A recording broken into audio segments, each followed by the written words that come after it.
Moi, c'est Insaf, j'ai 31 ans, je suis marocaine, j'habite à Dubaï et je suis maman de 2 enfants. Mon métier principal, c'est que j'ai créé une agence au sein de laquelle je fais de la stratégie et de la formation en marketing digital. À côté de ça, je suis aussi créatrice de contenu et parfois j'interviens dans des entreprises pour des missions spontanées en marketing. Alors, moi, j'ai commencé la création de contenu quand ça ne s'appelait pas création de contenu. C'est-à-dire qu'à la base, j'ai commencé par avoir un blog qui s'appelait à l'époque Sparkles in Paris, parce que j'habitais à Paris et je voulais vraiment mêler un petit peu ma passion pour la mode et pour l'écriture. Finalement, aujourd'hui, ce blog s'appelle insafvenice.com, si jamais vous avez envie de le voir. Mais du coup, à la base, j'ai commencé à poster sur Instagram et Facebook pour attirer les gens vers mon blog. Petit à petit, les réseaux sociaux ont pris beaucoup d'ampleur, l'ampleur que vous connaissez aujourd'hui, et c'est comme ça que je suis devenue créatrice de contenu. Ma journée type à Dubaï, elle commence hyper tôt, elle commence vers 5h30, 6h avec le réveil de ma petite.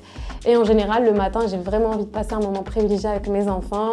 Du coup, je m'occupe de Lynn, ma petite, mais je m'occupe aussi de Hadi, je le prépare pour aller à l'école, etc.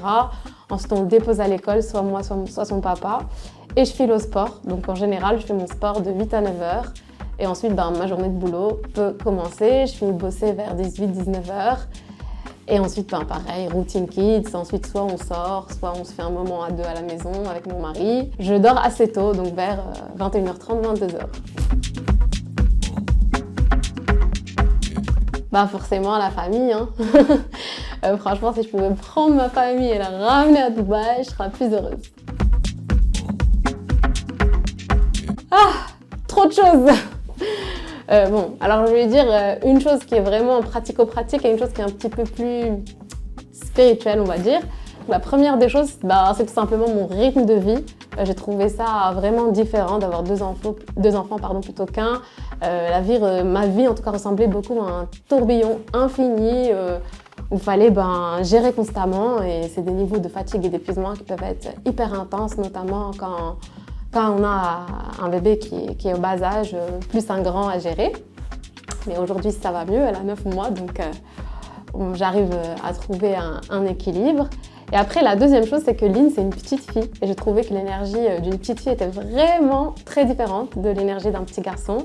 Et du coup, Lynn, je voulais la remercier parce qu'elle m'a fait reconnecter avec vraiment mon énergie féminine et mon côté féminin que je négligeais avant. Et c'est cool parce que ça permet de se réaligner. Alors, il faut savoir qu'avant, j'étais pas sportive du tout. Et ce qui s'est passé, c'est que après la naissance de Hadi, j'avais pris un peu de poids. Et 1 an et demi après, je me dis, bon, vas-y, je me reprends en main. Et donc, à la base, j'ai commencé le sport pour atteindre un objectif physique en même temps qu'une alimentation saine.